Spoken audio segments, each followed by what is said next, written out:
Get out the insurance cards, get out the copays. The office is open, my friends. Brought to you by DrRoto.com. Yo, everybody, it's Yo Riding.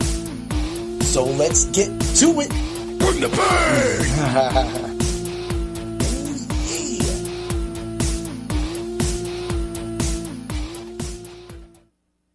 What's up, everybody? It's Heat Override, and I'm ready to bring the pain for you and Dr. Roto this week. Ooh, yeah. What's up, Dan? How you doing today? What's going on, man? I'm good. How about yourself? Oh, man, wild day. Not too bad. Like I said, I was just sweeping stairs, so it was just nice and calm. I was alone listening to podcasts, listening to UFC stuff all day, man. But, man, I'm ready for another episode of the Fight Club of Pain. Ooh, yeah. Woo! All right, brother, man, we're going to get into it. For everybody piling in, we're going to give it a few minutes while everybody pops in and gives it. But if you're in here right now, the Fight Club of Pain, of course, Dan and I talk about fight theory. We're choosing 3 fights this week. We'll have a feature fight. Feature fight's practically the main event. Next week, we'll be covering 5+ fights. Dan wants to go a little bit deep into that, man, because it's an exciting card next week, brother. Oh, that's the card of the year, man. Card of the year. Card of the decade, almost. Yeah, almost. Almost. The last 2 years, maybe. Yeah. I mean, those ones when you had like Machekev and Ivalishvili all on them at the same time, it was like, wow. Yeah, it's next week's going to be nuts.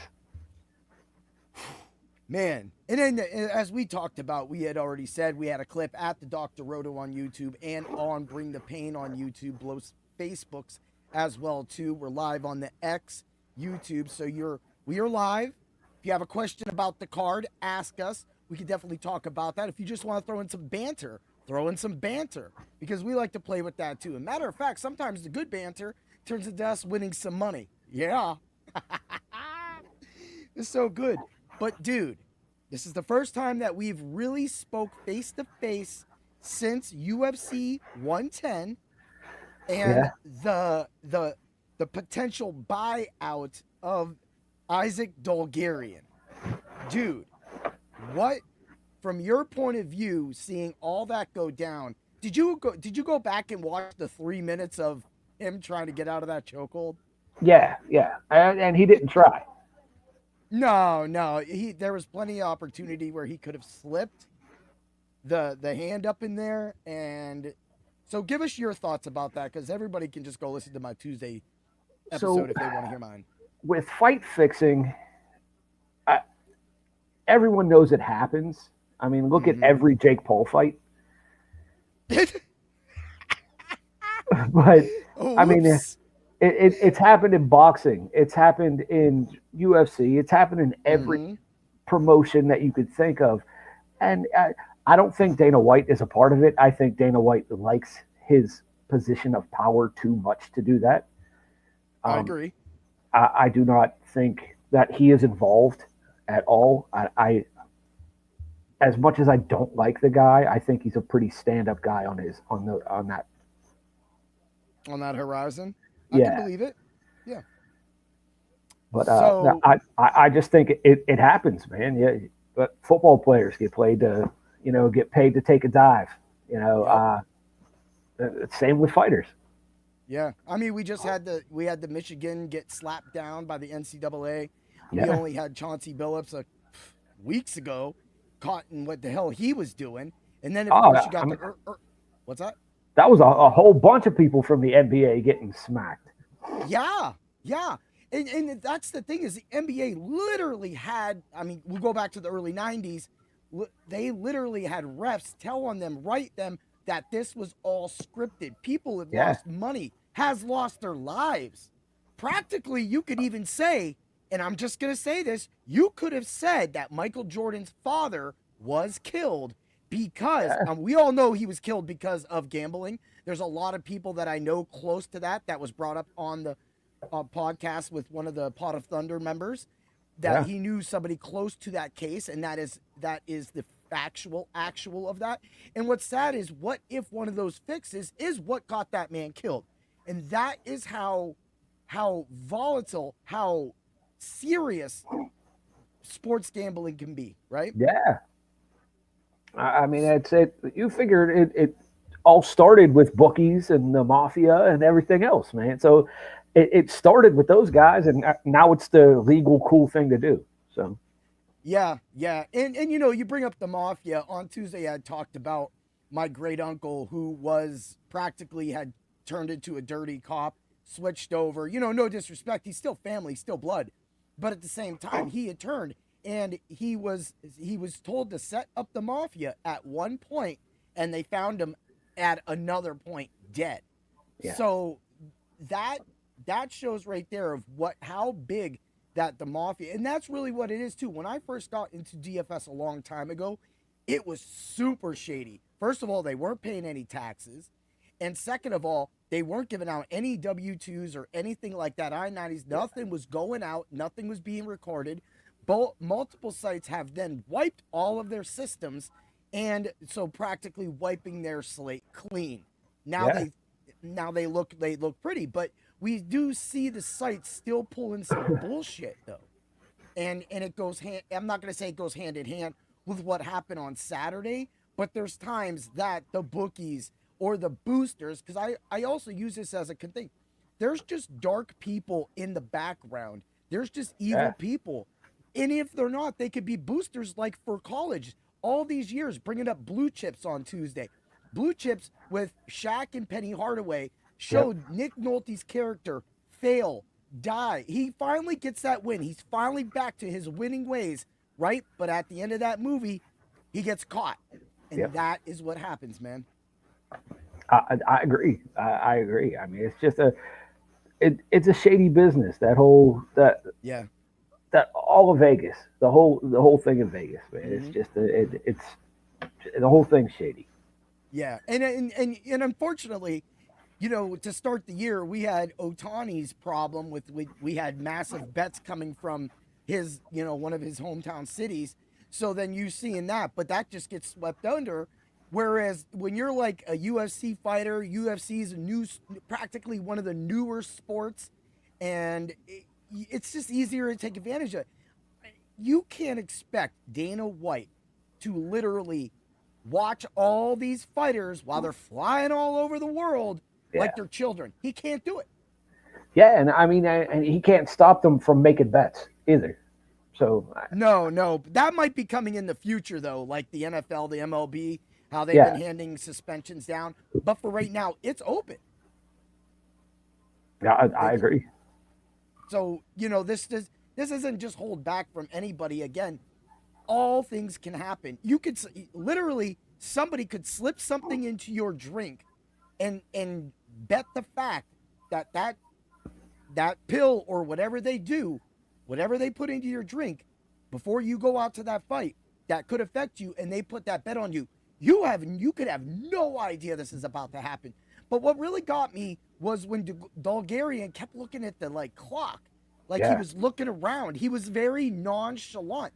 And then after the, and mind you, now my stance on Tuesday, of course, Dana White has released some statements since then, but my stance on Tuesday, until proven guilty, until there's proof, yeah, let's at least give him benefit of the doubt.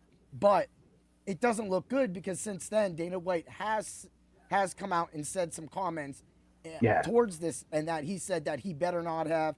And so we know Dana's not in on it, but that doesn't mean that he wasn't in on it. So, and then those podcasts I brought up about him too, about the loving money and Oh so yeah, yeah, that's what I was talking about. And then there, I don't know if you saw this clip. He was on a podcast saying that when bettors win money on a sports book, that they should get a percentage of that. oh So yeah, yeah. I heard him say that. yeah, okay. Have you caught anything else from this, or anything else that maybe stuck out to you that makes you feel like there is definitely a setup on this fight? I haven't really looked that deep into it, but I mean, everything that I read on I mean, there's been a few fights that I could look at and say, you know what, I think that something happened, or Yeah. that ref is getting looked into too. What's his name? Jason Herzog. Yeah, yeah. Yeah, And Herzog has go on. he's getting looked into too for multiple fights. I heard. That's right. That's right. And the thing is that there has been some weird fights. And I'm not gonna like okay, I can't photographic memory all this stuff, and I'm not going to say, but I'm going to pull up a couple fights on this card, not saying he was the ref. But the Ketlin Vieira and Norma Dumont fight, I know Dumont kind of took over with stuff, but every time Ketlin wanted to take her down, she practically did. Yeah. And they gave, and I knew this is Vegas, so Vegas loves damage, and we're going to have a little damage talk later. It's going to be a little history lesson because it's going to involve a certain fighter. And she learned that, with this being Vegas, that she was able to get that win, which I didn't mind. I did pick Dumont. But at the same time, you kind of see something go some ways. So I'm not going to say that people can't buy judges. Yeah. But sometimes people see things differently, right? I mean, most of the judges in the UFC, I think they're blind half the time. They like fighters will clearly win the fight, and they'll give the person that got beat up the 2 out of 3 rounds. It's crazy. Yeah. So I'll even bring up a fight that I felt like that way about, and that was it was, what was his name?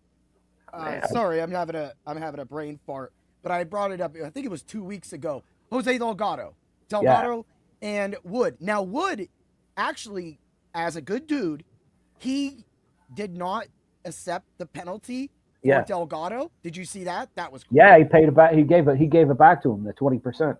Yeah. So I still feel like in that fight, it looked like Delgado could have did anything, and he really got bored fighting Nathaniel Wood.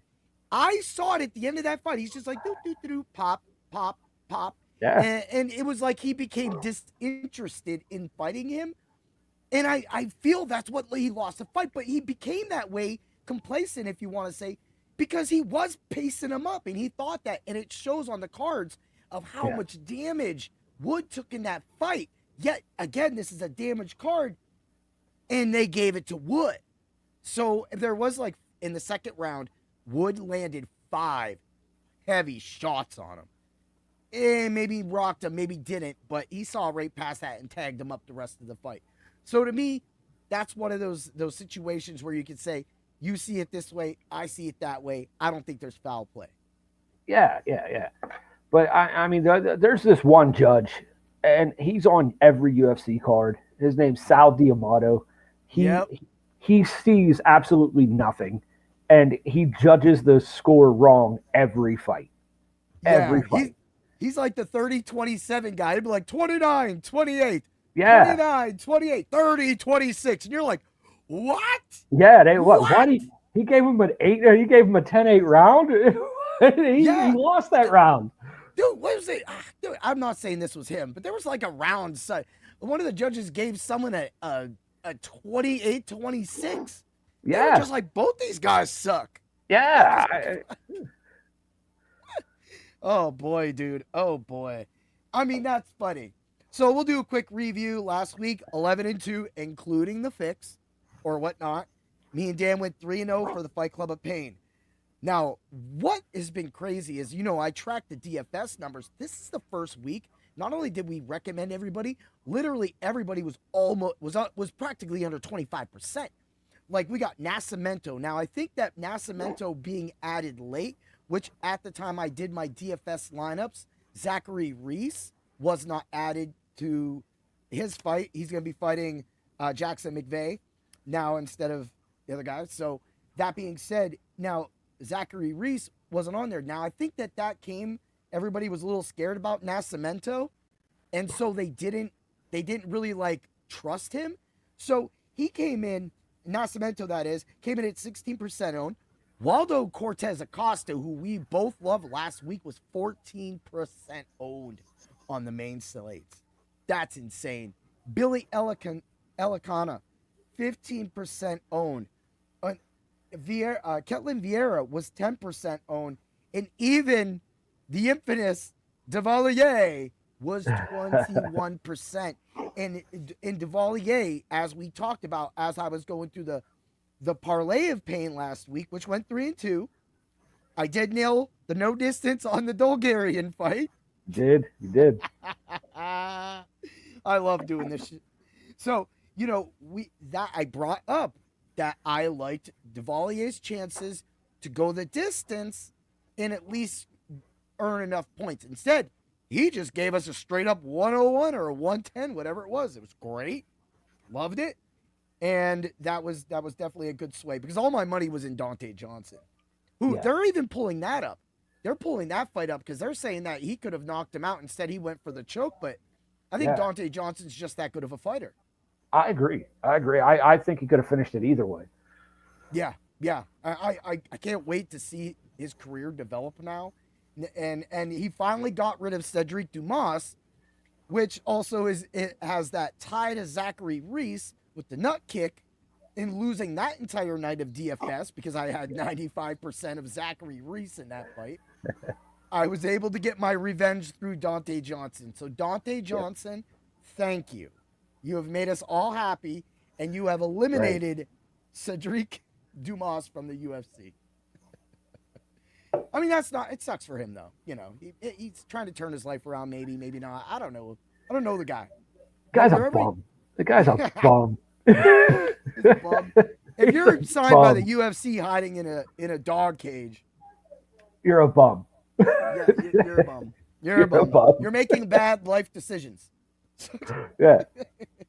And it's most of the people, and that kind of goes back to everybody could be like, well, what about the old school, the 90s UFC people? They were just bar fighters. It's like, yeah. But nowadays there's testing. There's all these things going on. How the hell did he pass a drug test? I'm not saying he does drugs, but I'm saying he was on probation. So maybe that was the help of it. Yeah. But you got more? Okay. I really do hope that he does turn his life around. Maybe goes to PFL or maybe goes to one of those lesser places. Maybe he goes to bare knuckle. I don't know. I don't think he can last a bare knuckle though. No, he'd get hit once and cry. Yeah, and Johnson hit him a couple times, and it was dude, I can't wait to see Johnson fight again. That was too much. I just see the joke out. I like I said, chaos. He's chaos. Chaos. I loved it. I love that. And I want to go back and somehow. So going back to the Steve Garcia fight. Sometimes people forget how good boxing is, and how David Onama looked good, but Garcia was just walking him down like that boxer, bobbing and weaving, bro. Yep. Talk about that. Yeah, I mean, 9 times out of 10, if a boxer fights a wrestler, the wrestler is going to get the better of the boxer. But if the wrestler tries to box with a boxer, he will get beat up. Even karate. You do karate, but if you step into a boxing ring and just try to throw hands with a boxing style, something bad's going to happen. And it has. It happens in practice. We've talked about it. It's the minute we get in there, it's like I've said, I go to the boxer, I go, are we kickboxing or are we boxing? And every once in a while they go boxing. And I'm like, oh boy, here we go. And then the one boxer dude is he's 17 years old and he's 6'5". And he's like a stick. He's that small. So he's just tagging me from over here. I'm trying to walk him in like I'm freaking, Jake LaMotta. And we're saying, we're going to Jake LaMotta comment on here. And I'm like, dude, I'm trying to walk him down, and all I'm getting is just look. Yeah, he's just hitting you with that jab. Just pop, pop, pop. With his 90-inch reach because he's 6'7". I mean, yeah, I know. And here's me over here with a 56. Yeah. It's but the minute they go kicking, it's a whole nother story. Because they can't move their legs the way I can. So I'm able to move around, use angles, dive in with kicks, and follow up with roundhouses. So it's again, goes back to what makes the UFC so unique and sometimes unique enough to take advantage of, as we seen last weekend. Maybe. Yeah. But if you look at it, I hate to bring him up because I hate the guy, but Ilia Topuria is probably the best pure boxer in the UFC, and he knocks everybody out. Yeah. Yep. Because like what we saw with Charles Oliveira, everybody saw it. Everybody can make this analysis. but Oliveira did try to strike with him. Yeah. We said that's a bad. When that fight went back up on the feet, I'm like, oh boy, here it comes. Oh, there it is. I couldn't even finish the sentence, oh boy, before it ended. Yeah. And I mean, hopefully Makachev doesn't make the same mistake with JDM. Because JDM is one of the best boxers in the UFC. Yes, and he knows how to defend takedowns. Now, Makachev's takedowns are a little different than a lot of other people's. So we're actually going to have, we're going to have practically, that's the main event. We're going to have practically a boxer versus somebody who is is a submission artist in that. But we'll get to that. But this is going to be an exciting card. It's nice that 322 didn't have to follow up that crap last week, although I did love the card. Made a lot of money on it. Going into the scam job or whatever may happen, I was 9-0. And I just wanted to see that 10-0 because I was going to take that buyout on that because 28,000 on the parlay. I'm 9 wins in. Yeah. I was trying to win some money. But that's what I mean, you pulled a me. You went all in. I did. And if I would have round robin that, I would have won 11 out of those 13 bets, and I would have won a ton of money because we took a lot of underdogs, WCA being one of those guys. So it was, a great card for us. I agree, man. I didn't watch it because, I mean, I have YouTube TV, and they're going through some stuff with ESPN and Disney, and I don't want to deal with it. I hate UFC and ESPN right now, but but it is what it is. We'll figure it out. Hopefully there's some other ways we can find around that. Maybe not, but we got this. So, but this card right here is completely awesome. And I know that a lot of people may not know a lot about these guys, but like we got Zachary Reese stepping in, and this just isn't a guy on short notice. This guy was ready to knock out Dumas only month ago, something like that. And here we are, we got him back. He is a good fighter. That does now without a full camp, a lot of people might be betting against him right now. He is the -300 favorite to win that match, and there is no knockouts. I'm going to be playing knockout on that. You got Tisha Pennington and Denis Gomes. That's going to be a war. Both present things. You got the fat boy fight of the night. You got Josh Hockett, ex-NFL player, versus Max Geminis. So, there's going to be some slobber knocking going on there. Oh, yeah. You have the canceled fight. But I kind of like the Hyder Emil and Jamal Emmers fight. That's going to be a little fun. Chris Leroy Duncan, Marco Tulio. Oh, boy, that's going to be a war. And then, you got Chris Padilla. You got Gabriel's brother Ismail, right? So he's one of the. I can't believe his DFS price.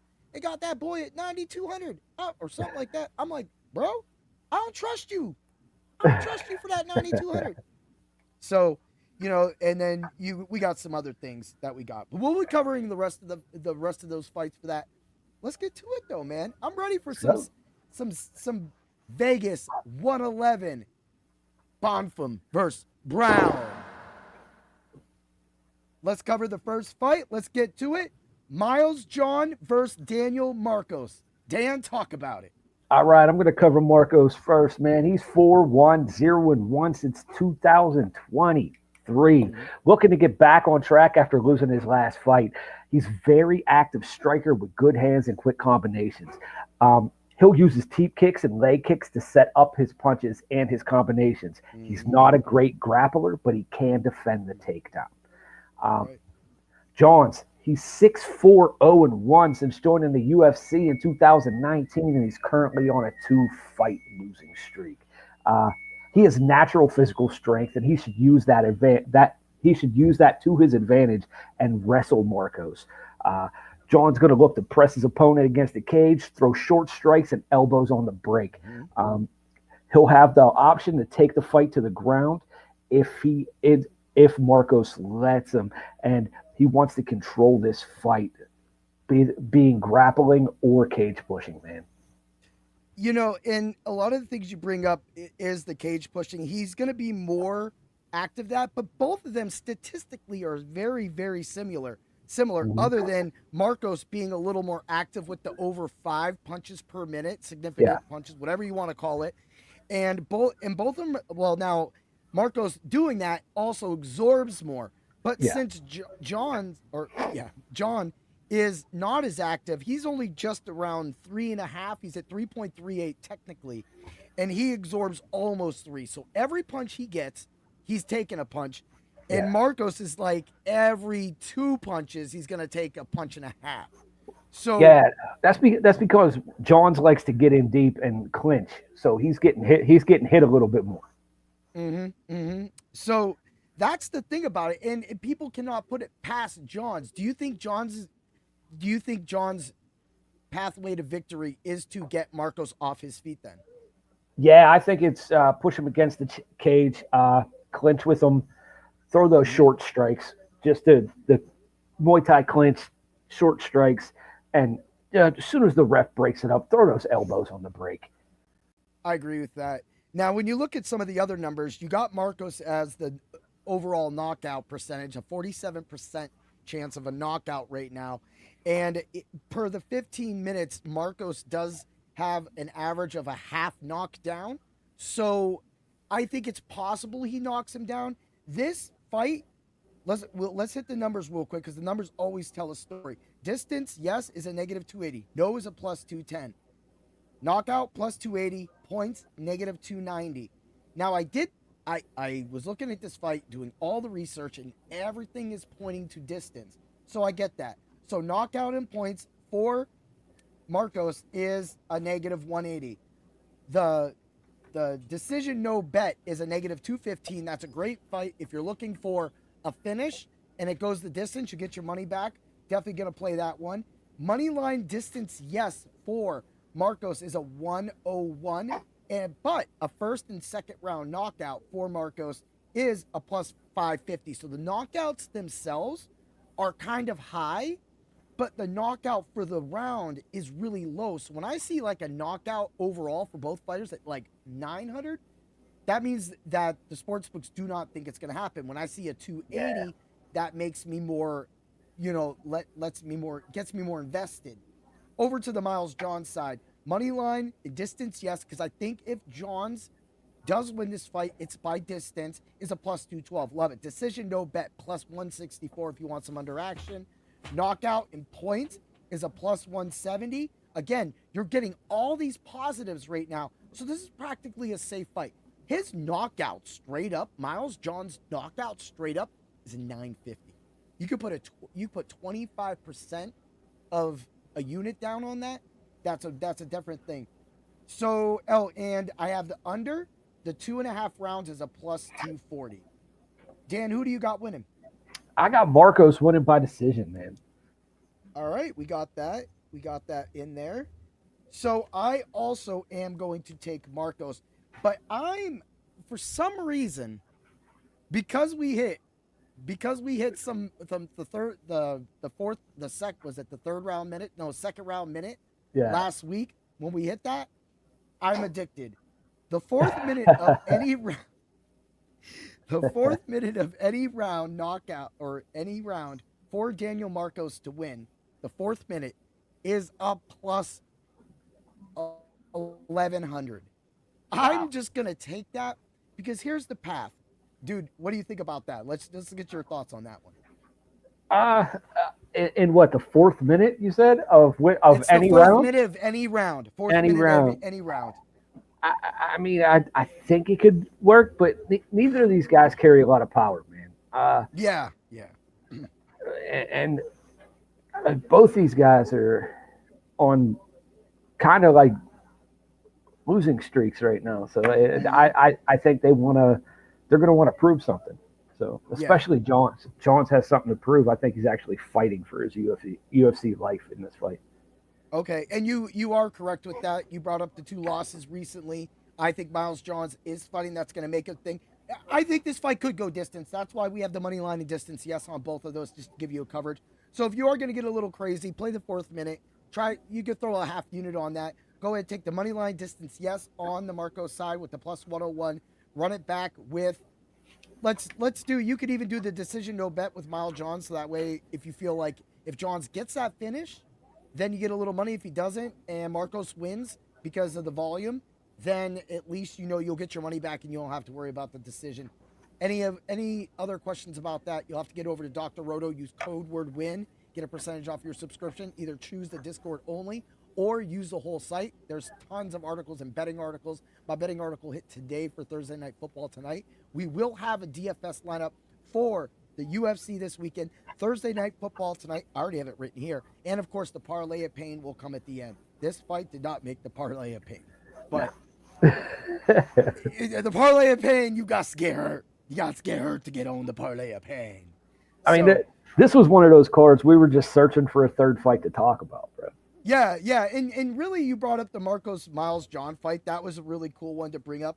I didn't really, there was so much, like you said, we could have did it, but we didn't want to do Salikov and Medic. Yeah. That's like, we know something's happening in that. That might be a little thing. But let's get to that next fight. Let's roll it along. Oh boy, we got our boy Ricky Simon. Ooh yeah, versus Ronnie Barcelos. Oh man, about it. I thought we were doing Schnell versus Morales. Oh, well. Oh, I did say that. No, yeah. Go ahead. Go ahead. Do it then. Dan, talk about it. I got All you. right. So we're going to talk about Schnell versus Morales then. Morales, he's on a 5-fight winning streak, and he's the Ultimate Fighter 33 winner. He blends his crisp boxing, snappy jab, and good grappling to dictate where the fight is going to take place.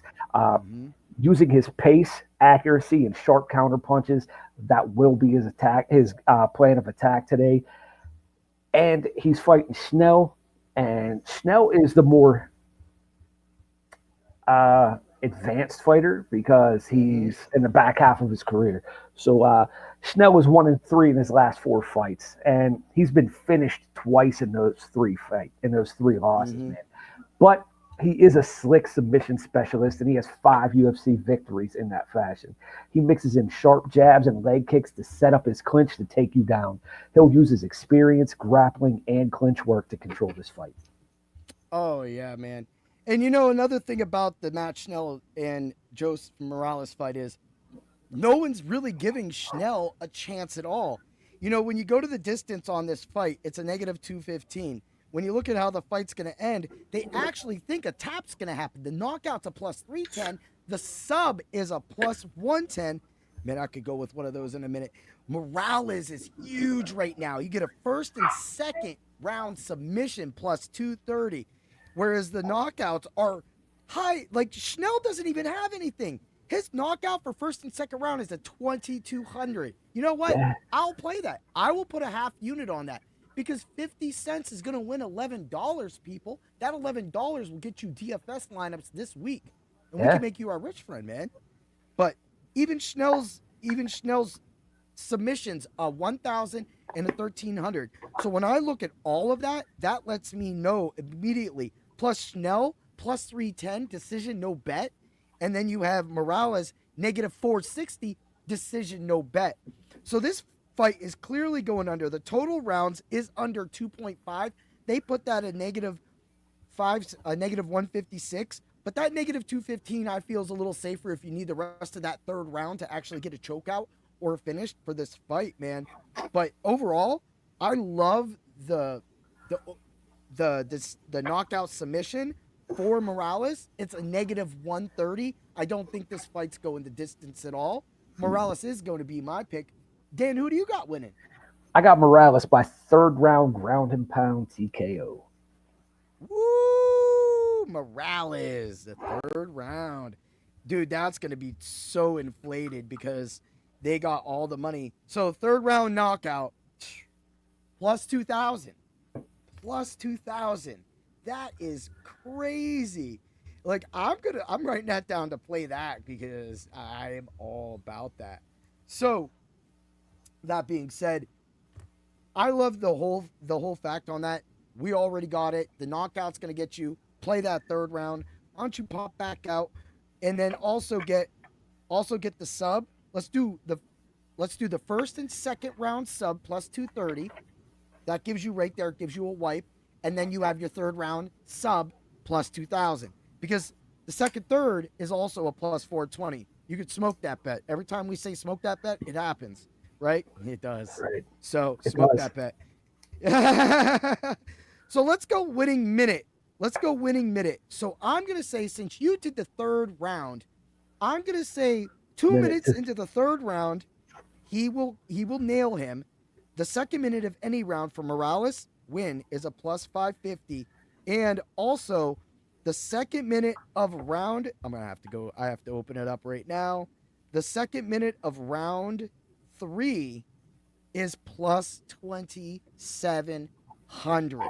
If we can nail the second minute, third round submission, we will have a plus 2,000, a plus 70, a 27, a plus 420, and negative 180. We're going to have so much because I'm telling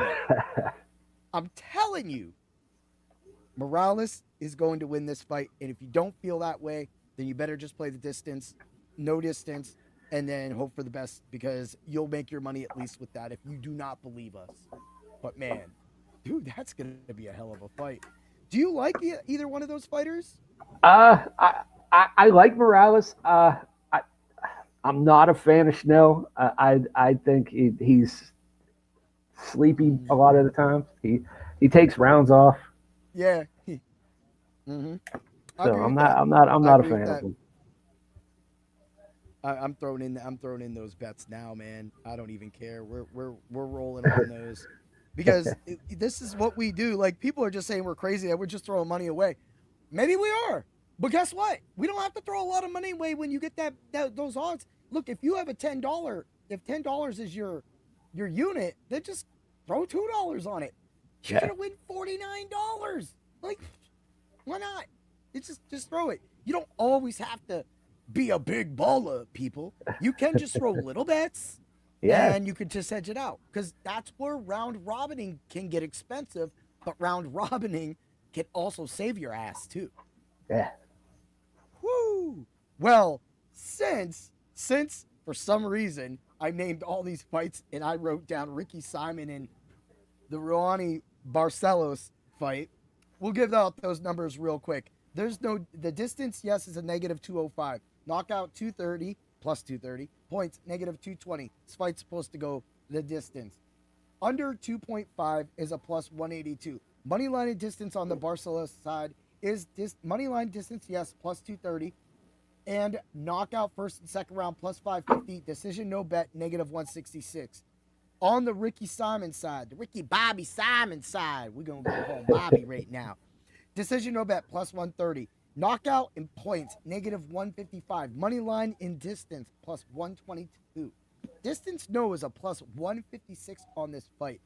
But here, I just had to get crazy with this. Third minute of any round for Barcelos is a 1,300 win. I'm going to throw a quarter of a unit on that. The third minute of round 1 of any round for Ricky Simon is plus 1,800. I feel Ricky Simon is going to knock out Barcelos in this fight. Do you think I'm nuts? No. Ricky Simon's good, man. He's good. I'm a fan, but it's going to be tough. It's going to be tough to knock him out, though. Yeah, and I know, so why I'm thinking this is because of Barcelos is just an all-around athlete. Yeah. But Simon's back is so nastily cut with his name written on the back, Simon, that the last few times that he's been out there in the octagon, that's all we've seen as we were winning money. Because Simon has won us a lot of money over the year.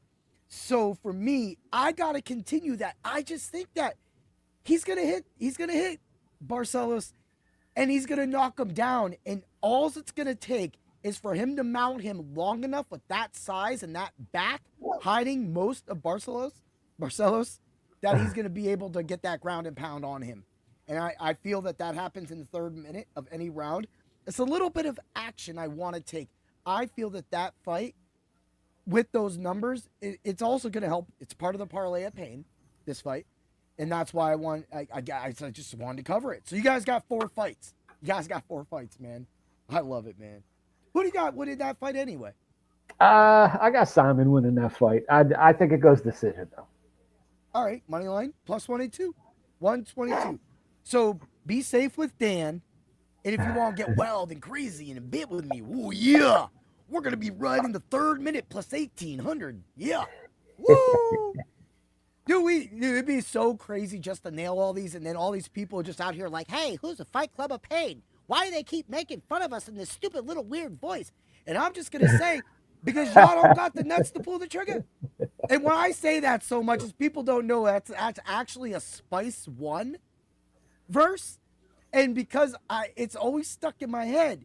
Everybody's talking about beating their chest, saying it with their chest. On Planet Painbringer, Spice One's a part of Planet Painbringer, and he's been one of the biggest, his music has been one of the baddest pain-bringing musics I've ever heard.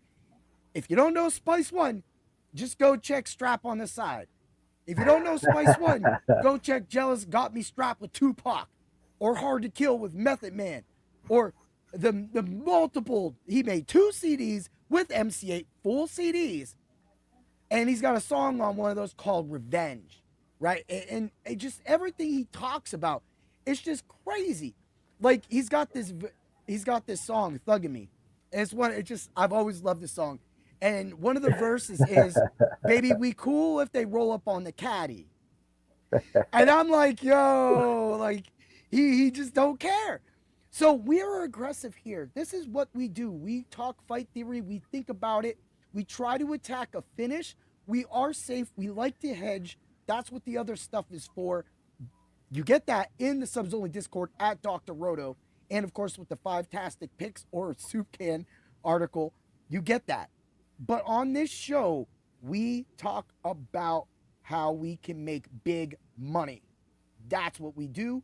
That's what we've done all year. And that's what we're going to continue to do, man. I'm excited, dude. Dan sometimes it's like, wow, wildness. All right, brother, man. Let's get to it. Let's get to the main event.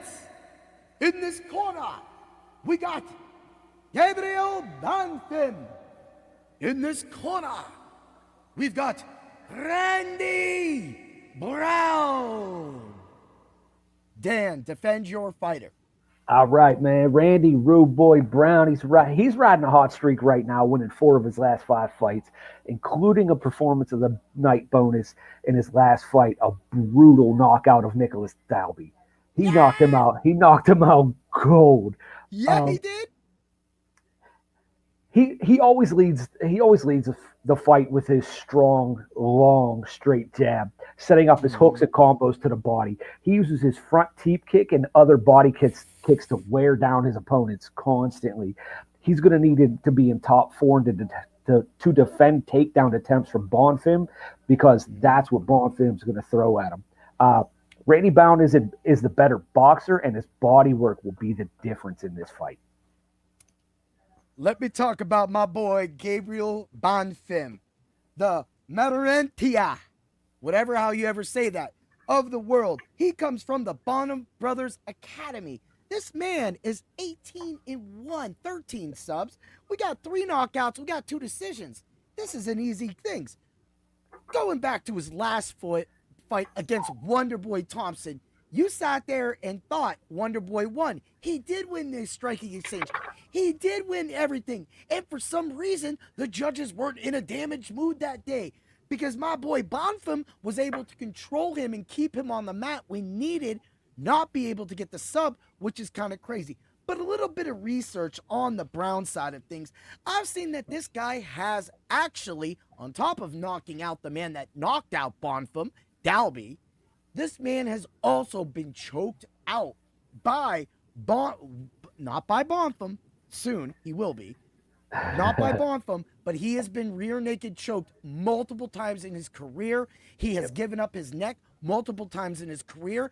I think that spells disaster for your client. What do you think? I agree with you. I do. I agree with you. I'm not going to argue that fact. I mean, Randy Brown, when it hits the ground, he's basically done. He has a good takedown defense, but once it hits the mat, his jiu-jitsu is not good enough, and he submits most of the time. Yeah, and that's the thing, is that he has a lot of those. And that's what really, really drove me to a lot of these betting numbers. I'll run through them real quick, so people better be listening fast. And we are live. If you got questions, hit it up. All right, let's get to it. Distance, no, negative 310. Knockout, plus 175. Sub, plus 135. On the under 2.5 rounds is a negative 108. If you can get third round start, fourth round start. So in the last fight, again with Garcia, I put fifth round starting, no. Fourth round starting, no. Third round starting, no. I just went all in on a lot of that because that's extra money, people. Yes, you lose it if it happens. It wasn't going to happen, as we saw. So with that being said, we'll get back to that. So we got knockout on the Brown side at plus 300. Decision no bet plus 194. Randy Brown, when I go back to that Wonder Boy fight, there was quite a few times that Bonfim was a little scared and was running and had to go to the grapple to get away from the striking of Wonder Boy. What do you think about that, man? Do you think that is definitely a key? Do you think it can work out for him? I think if Bonfim's dumb enough to actually stand with Randy Brown this whole fight and not attempt to take him down, then Randy Brown has a good chance of knocking him out. Yeah. But if he sticks to his game plan and takes it to the ground, it's going to be a different story. Yeah. Yeah, and that's like you were saying earlier, boxer, wrestler, stuff like that. We'll run through money line and distance, no for Brown, 252 plus. Knockout, first, second, third round, plus 500. Knockout and sub for Brown, to plus 290. Everything is positive. If you don't got enough to play it one, or you're scared to play one, you could play it all. But then you got to run it back with all this too so that you make the money, because you're going to make money. We are purposely giving you positive bets so that you're covered. And then you figure out the side. So, Bonfim's side, knockout and sub, negative 120. Ooh. Sub, second, third, and fourth round, plus 340. Sub, plus 165. Decision, no bet, negative 260. Moneyline distance, no, is a negative 122. And he's got a knockout of plus 470 overall. So I don't know if Bonfim, he could get a grounded pound. That's worth a quarter, 25% of a unit. You could throw that in for the plus 470. Dan, who you got winning? I got Bonfim winning by decision. Oh, all right. Bonfim by decision, which is a plus 210. It parlayed. Oh God, it's a plus 413. It's a plus 413. That is crazy. That's great numbers because nobody thinks that this is going to go. So if it does go the distance and this fight does go down, that could actually benefit the Brown side because of him being active as that. But if we get that control, because there's no way he's going to be able to keep Bonfim off him unless he knocks him out for 5 rounds. So if that control time does take over, that does give that. Let's throw out the Randy Brown over too. Wait a minute. Oh, dude. So we have another broken fight. So we have a plus 210 and a plus 146 equaling a plus 395 on FanDuel. Hi, FanDuel. How you doing?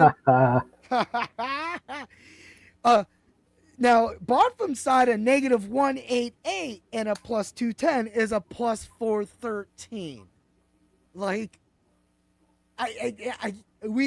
is it every week we find this? And so you find them every week. I literally find the broken parlay every single week. It may not win. It may win. But now at this point, I don't even want to play the Brown side because you're going to make more money on the favorite side because the parlay is broke once again. Oh man, they're so. Please don't suspend my account ever, please. I'll find a way. But at some point, they just need to be like, hey, heat override. Just go over the UFC fights. We will pay you a little bit of money. We'll give you a code that you can use so people could join under that, and just find the broken fight, dude. Yeah, Find it, man, dude. I just can't. I can't even with these guys. It's crazy. It's like, who's making these numbers up? The negative and positive should never be more than the positive and positive. It doesn't happen. It's impossible. It doesn't work. It doesn't work out.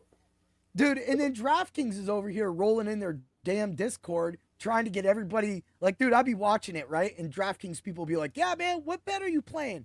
Right? And then everybody's like, yeah, man, knockout. And then I go to this site, and then the knockout's dropping because people are betting it. And DraftKings is over there just pushing it on. They're like the ringmaster in their little Discord.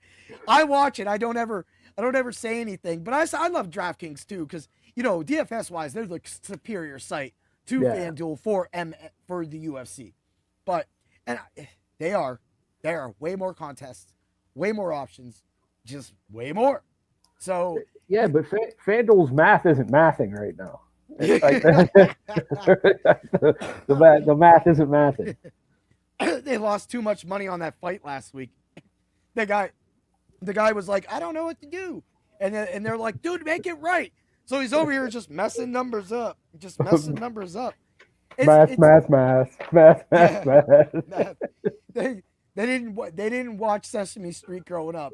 Yeah. 1, 2, 3, no parlay for you. So it's like only on the Fight Club of Pain will you get a count. Yeah. A count. After Halloween. You expected this last week, people, but it just happened this week. Because live, we find glitches. And we like to take advantage of those glitches. If you want to rhyme that for you. All right, man. Before we talk a little bit about this and what's going on, let me throw out the showdown slate for tonight's Thursday night game. You want to hit this one up. Captain, Pat Bryant, I'm going in. I love this guy. He's a rookie. Everybody loves this guy. This is the X in Sean Payton's offense. He has been coming on. I recently saw that Devon Vele is starting to come into some discussions. You know what? I don't care about that. Give me 2 catches by Bryant. Give me 1 touchdown. If I can get a 35-yard touchdown with Pat Bryant, that will justify his captainism. We're going to get Bowers. We're going to get Bo Nix. We're going to get Cortland Sutton. We're going to get Ashton Gianti. And we're going to get Will Lutz because we are stacking the Broncos. The Broncos are going to dismantle the Raiders. But I do like my Bowers, and I do like my Gianti plays because Gianti is going to have to catch some balls out of the backfield, and he's practically getting all the snap share back there. So that's a DFS lineup. I know you're not watching that game, right? I can't. Oh yeah, that's right. I can't. Oh boy. Well, you don't have Prime? You don't have Prime? Oh yeah, I can watch Prime. I thought for some reason I'm thinking it's ESPN again. Yeah. Which actually, since I upgraded on the ESPN with the Disney Plus package, I have been getting all the football games a lot easier. They're just giving me all to me now. So I really like that. That's the way it should have been for a long time. This fishing or having to go. What I did for a long time is I would just go throw in a 10-cent bet. Well, of course, I put in more bets when it's live.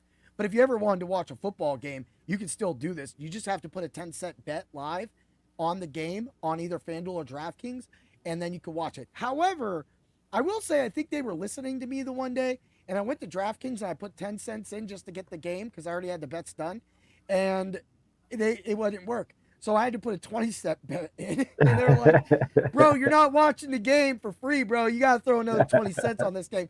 But you ain't paying nobody. Win, lose, or draw, you're getting the game for free.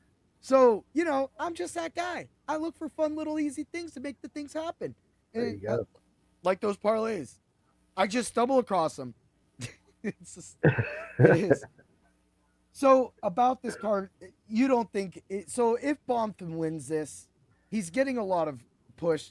Do you think it's going to push him up the welterweight division at all? Now, I'm not saying a title I don't know. shot. I don't know. I don't see Randy Brown as a threat to anybody in the top 10 in the welterweight division. Okay. So then, So, do you see Bonfim as a threat? he in my book he needs a bigger win than Randy Brown. Mm-hmm. You know, he did beat Wonder Boy, which I Yeah. think he lost that fight. Mhm. But other than that, I think he needs like a top 8 win to him to be considered one of the best welterweights right now. And right now, a lot of those guys are actually going to be fighting each other, man. Because we got Edwards versus Prates. We got Michael Morales, Sean Brady. You know, you got Bilal Muhammad now against Ian Machado Gary. Like, I like Bonfim, even Rachmanov. Like, all those names, Joaquin Buckley. Like, I could just take Buckley out, actually. And I could take Kamaru Buckley's Usman out. good. Buckley's good. Yeah, he Usman's is. He good. is. But, He just got a win for us last time, too. yeah, I mean, those guys are good. I don't see Bonfim as a threat to any of those guys you named. Yeah, but I would say, like, Colby Covington, if he could just shut his mouth and go fight, I could see that fight happening. You know Yeah. what fight I might see him fight? Gilbert Burns. I can see that. Yeah. I can see that, and I can see the Colby Covington fight. Yep. Because I don't know if you want to put him in with Jeff Neal. I don't think that really does stuff. Daniel Rodriguez might be more of a fun fight for me, and I'm not worried about Mike Malott right now because Mike Malott, we like you, guy. You're too nice. You're too nice. So that's why you're 15th. If you would have just went after dude Holland, you'd have just finished Holland, and instead of feeling bad that you kicked him in the nuts twice, then we could have had some issues. But hey, but I agree with you. I don't think anybody out in that top 9 is a good matchup for him. I would need to see him against Burns or Covington, period, before I make that next match. And that next match would have to come after that because honestly, he would have to, in my opinion, and if anybody's got something to say it. He would have to beat Burns or Covington and then beat Buckley. I think he has to beat Buckley. I do too. I do too. I think everybody going up that ladder has to beat Buckley because if you don't, I think Buckley is the most dangerous man in that division because he has that one punch, lights out power. Mm-hmm. So, I agree. I agree with that. But as far as like him, I don't think he can beat JDM. I don't think he's gonna beat Machekev. I don't think he's gonna beat him. You literally have now anything can happen in a fight, but your strong suit is his God mode. Yeah. I don't know. Yeah. They're like the top 5 guys in this division. Mm-hmm. Their average day, like the day that they're being average, is Bonfim's best day. I feel bad too. We're sitting there like that, but like we're gonna have some problems next week when we talk about the Michael Morales and Sean Brady fight. We've already I love that fight. I love that fight. I'm going. I said it last week or 2 weeks ago that I won so much money on that Morales fight, man. Oh, dude. I that was the one time when they say bet the house, I bet everything on my sports book on Morales knockout. And he nailed that. And I was like, woo! Woke up to some love on that one. But, you know, the thing about a lot of these fights and what's going on is these are all setting up. A lot of people can see, unless you're not a UFC enthusiast, they do gear these events towards fights. So even though the Bonfim fight may not be big for the welterweight, next week we have so much welterweight action. It's all a story with the UFC, and I'm enthralled. I'm reading it. I'm following it, and I don't care about last week's black guy. To me, look, that's going to happen. It can happen in any sport, as we said. But for me, I'm passed on. I moved on. I don't care about the money at this point. If they want to do something or whatnot, give me my 10-leg parlay and go, hey, heat override. We owe this to you. That's great. But if not, I don't care. I'm moving on. I want to see this next week, this next fight. And next week provides so much of that, man. So much of that. That card is so stacked. So stacked. Yeah. We were go on. Like top to bottom, from the early prelims to the main event, it's just every fight is good. Yeah. Yeah, it's you and this is where you're saying this is where the number one pound for pound fighter Islam Makhachev can retake his number one spot if he's able to solve JDM. Yep. But JDM showed that he wasn't going to be scared against Muhammad, or I called him Muhammad, Bilal Muhammad. We saw that he's scared, and actually, like we were talking about last week, that was a great exercise, a great fight leading up to the Makhachev fight. Do you agree with that? Oh, I do. But Bilal Muhammad is good. He is not on the level of Makhachev or Khabib. Yes. Makhachev is the next Khabib. We all know that. It's his trainer. He lived with him. His dad trained him. Those guys are killers. Like, literal killers. But JDM's special, man. He is. Yeah. I just think he's special. You really like him, man. You really like him. I do. He's one of my favorite fighters. Yeah, and you have said that. And what I really like about that and like what you're doing with that is you do stick to your thing. Like, people do have favorite fighters. We all see things differently. So when you it's not wrong that you don't want to see JDM retained. I do. Sometimes you just got to feel like, hey, Makhachev is just the bad guy at this point. He's Darth Vader. He has to lose at some point. My thing is, I love these Dagestani fighters. Like, I talk about them. I talk about them every week. Like, I love those fighters. Their style is just unrelenting, and I absolutely love it. But and go on.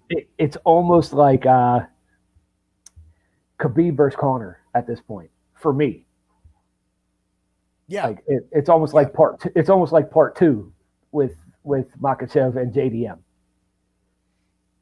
So that being said, do you feel that when Makhachev gets this belt, he's going to try to move up again and go after Topuria? Or do you think that he's going to take another fight? Maybe if Morales does beat Brady, or he would have to go. He would have to go back down to fight Topuria. Oh yeah. Or Topuria would have to go. Topuria would have to go up. Yeah. I don't think Topuria goes up right now. I think he stays in that division. But I think we talked about that division too, right? And I think Topuria is pretty small to go up to 170. Yeah. He's probably gonna have to stay where he's at for now. So that's his thing. But so, do you think that Makhachev is gonna stay in this division? That this is a stacked division. This could be a very good division to own, because if he owns this division, it could put him in the talks of being the greatest of all time. Well, if he does win next week, I would love to see a Makhachev Usman fight. Okay. At 170, because that's something we didn't get to see. We didn't get to see Usman and Khabib at 170. So you're just like, give me that fight now, but in another form. Yeah, give me that fight. Oh, dude, I love it, man. Well, people are here for some of the betting stuff. So let's get to the DFS lineup for the UFC event this week. I got Gabriel Bonfim. I got Barcelos.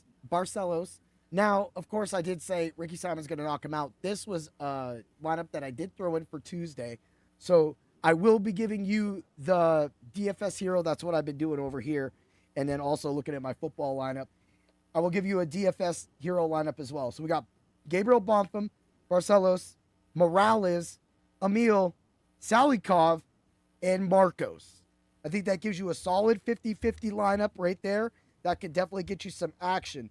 Now, let's take it to our guy, DFS Hero. If you use code word DOC, you can get a use of their tools. They have some great optimizers. we have optimizers as well too. They have a UFC optimizer. So sorry about that, people. And so for the UFC side of things, as I pull this up right now, so that y'all get that. And then after this, I will be giving out the parlay of pain, and then you get to say how crazy I am. And let's go to the MMA. Boom. This is all live, people. This is what we got. So this is DraftKings right here, and we're gonna build it, and then maybe we'll talk about it. So we got Bonfim, Emil, Hakic, Tulio, Barcelos, and Tisha and Pennington. I actually like that lineup right there. Tisha Pennington, number 13, fighting Denise Gomes, probably gonna go the distance. Might be able to rack up some points and get some points down. I really like that. You see how the simulators thought Barcelos was going to be in there? Boom, nailed it. Of course, Tulio was switched out for Marcos, so I do like the Tulio fight as well too. So because I think that's a little chaotic for a DFS slate, so you might want to stay away from that. But I still love that lineup, man. What do you think about those two lineups? They're just some wild stuff, or? Yeah, I really like the parlay of pain this week. I thought the one you just generated was kind of weird. I'm not gonna lie. I mean, Tisha Torres or Pennington or whatever her name is now. She's married to what's her face, right? Yeah. Okay. Yeah. But yeah, that's crazy because she's not a good fighter, man. Yeah. So a lot of she's people. Not. The picks wise, everybody's kind of on the fence with that one, but they do feel that Gomes can finish her because of the power. Not finish her, but might be able to do more damage. And in front of the Vegas eyes, that kind of is a big thing for them. So let's get to the parlay of pain. Ooh, yeah. You had a little fun last week, Heat Override. Back to the 3-2, but you had a little stooge in that lineup. This week we're going for winners. Yeah. We got Zachary Reese starting off the card, whooping some ass. Money line, -300. Josh Hockett, knockout for both, -180, brings the parlay of pain. 2-leg up to +107. We got Simon, no distance. I'm just taking it. I'm taking it. +156 brings the parlay of pain up to +430. I got Tulio, right? Knockout, both +110. Parlay of pain, +1015. 1,015, 4 legs. Let's get to the fifth line. Bonfim, no distance, -290, +1399. Round robin that, cover your ass, and make sure you get the Dr. Roto and check out the money line parlay that I've hit. I think last week I was a perfect 6-0. As I said, I went 9-0 for the first 9 fights. Last week I missed one. The previous week I had a 5-leg hit. So, and a 4-leg. So the money line parlays are hitting, giving us enough cash to play the rest of the night so that we could spend some of that money until they take the sport line, the lines away. And then you're like, oh, hey, I don't have that anymore. And then I'm going to throw in a showdown slate on DraftKings for tonight from the DFS hero. So you can't just say I'm crazy. Nix is the captain. Gianti, Bowers, Engram, Beck, and Franklin. I do like the Beck. Beck's probably going to get a lot more play than Bryant, but I went with Bryant. If you want to get froggy, you can put Beck at the captain spot. That'll free up a little bit. But for me, that's too many Raiders on a team that's going to get whooped up. I'd rather come off of somebody, move things around, and try to get to the Broncos defense, because I think the Broncos defense has a chance. After Geno Smith threw 3 interceptions, Kenny Pickett should be in there. And yikes. No one wants that. one of those interceptions is going back. They don't need it, man. They are totally good, man. Well, I love it, man. We got everything talked about. Everything's covered. Is there anything you wanted to talk about as well, too, Dan? No, man. We were covering. Next week's gonna be fun, man. Next week is gonna be fun. Dude. So we'll be on at 7:00 p.m. Like always. We will be covering more than 5 fights. Dan wants to actually do a small walkthrough on some of the fights. So maybe like the way I did the walkthrough today, we're just going to do a fast version. And then when we get to the main card, we will cover the 5 fights, maybe 6 fights. We will cover 5 fights straight up. You will get all of the bets. You will get all of the fight theory and everything that we do, because that's what we want to give to all of you. We don't just say we're the UFC sheriffs for a reason. We're not out here trying to solve last week's dilemma. We're trying to solve the sport books so that we can win all of you money to make up for last week. Yeah, I mean, and you know, I guarantee you're not going to see anyone cover the Miles Jones fight like we did. No. And at the same time, they're not going to just be like, hey, this is going to go the distance. By the way, the fourth minute of any round plus 1,100 should make us some penny. But the funny thing is when it happens, then we could just come back next week and just whoop, drop that mic. But just watch it, people. We do hit some massive, massive things. We don't need inside intel. We are inside intel. All right, Dan. Thank you. What's that? I was going to say that's what that's what studying fights is, man. You learn the do's and don'ts of this game. So, and I think we're getting pretty good at it. We are. We have developed a great system. And even we tweaked it. We tweaked this a few times, and that really worked out for us. Like it made things flow a little faster. At first, I was running a lot of the bets live, which was taking time. And then, you just started out, so you were getting associated with that. We had that one episode where I kept getting dropped by my internet, and it was just cutting everything, dropping you. Just things were just happening. That one was bad. That was bad. We still had some good hits on that one, but we can't control the internet. But we've put it together, and we have this show, and I hope that everybody does enjoy the show, because we do thank you all for watching. We thank you for being part of this, man. All right, Dan, when am I going to see you next? I have no idea. They haven't told me. They haven't told me a damn thing. We got to go ask the bosses. Ask the bosses. Well, I know that the one boss fights on the 22nd in Batavia, New York, but there's also a dinner that night. So that's a championship dinner. So there's only a limited amount of people that can go. Gotcha. So I don't know if it'll be that weekend because of that. That might be out. They were talking about the day after Thanksgiving. You are right. You are right. So I got to go in, take care of my garbage, and then I'll be free. I heard you have off. I have off. I'm off. So we're not going to be Black Friday shopping. We're going to be Black Friday driving to make our daughters happy. That's right. That's what we are first and foremost. We're family men. We're workers. We come home. We watch fights. We are fighters, and we try to do the best for all of you. All right, buddy. Thank you again. Good luck to your Steelers this week. They got a hard game. Woo! Sunday night. Woo! I'm tired of these night games. Especially a Monday, man. Nobody wants to go into a Monday all sleepy after their team gets whooped up or their team does some whooping. Right? Right?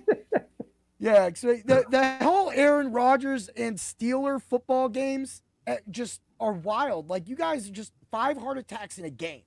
I can't deal with that as a Rams fan. Yeah. It's every game. Every game's a nail biter. Every game you are not allowed to rest as a Steelers fan. You are just literally stressed the whole time. Yeah, you're on the edge of your seat, and I drink way more than I should during the game. Oh, boy. That's why we love it. Let's get to it. Let's win some money this week, people. Thanks again, Dan. Have a great day. Always remember to bring the pain.